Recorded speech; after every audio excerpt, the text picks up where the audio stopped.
कुंडली में आपके चंद्रमा कहाँ बैठा है, ये आपकी पर्सनैलिटी को कैसे दिखाता है, उसकी बात मैं वन बाय वन करके बहुत ही छोटे से रूप में आपको समझाऊँगा। अगर पहले घर के अंदर किसी के चंद्रमा बैठा है तो ये बंदा बहुत ही ज़्यादा मूडी होगा और सहानुभूति, इमोशंस, एम्पैथी उसके अंदर कूट-कूट कर भरी हुई मिलेगी। अगर किसी की कुंडली में दूसरे घर के अंदर चंद्रमा बैठा है तो वो कंफर्ट ज़ोन में जाने का आदी होगा। मतलब उसको वो चीज़ें पसंद आएगी जहाँ पर वो पूरा कंफर्टेबली रह सके, कंफर्टेबली वो अपना टाइम स्पेंड कर सके। अगर किसी कुंडली में तीसरे घर के अंदर चंद्रमा है, तो वो स्टोरी टेलिंग के अंदर बहुत ही अच्छा होगा। मतलब वो अपनी चीज़ों को एक-एक करके और किसी की बात कहनी है तो वो भी एक-एक करके बिल्कुल ही लयबद्ध, बिल्कुल ही सिस्टमैटिक ढंग से बताने वाला पर्सन दिखाई देगा।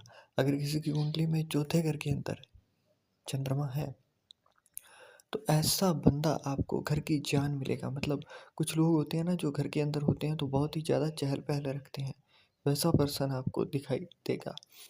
अगर किसी की कुंडली में 5वें घर के अंदर चंद्रमा है, तो ये बंदा अशांत मिलेगा, ख़ास करके अशांत होगा वो अपने सपनों के लिए।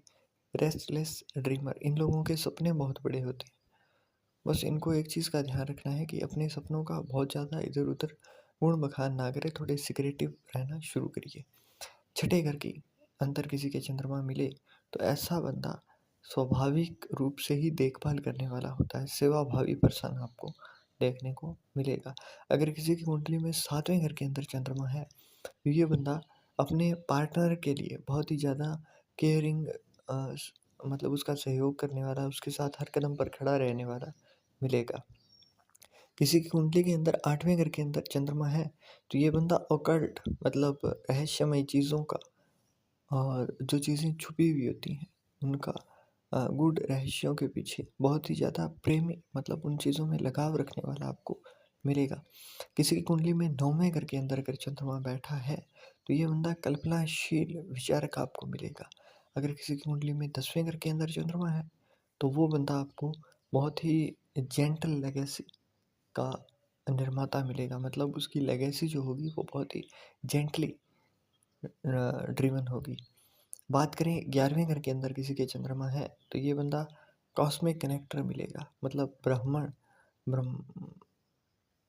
ब्रह्मांडीय जो आपका संयोजक मिलेगा आपको, वो बहुत ही अच्छे तरीके से अपने कॉस्मिक वाइब से कनेक्ट हो सकता है।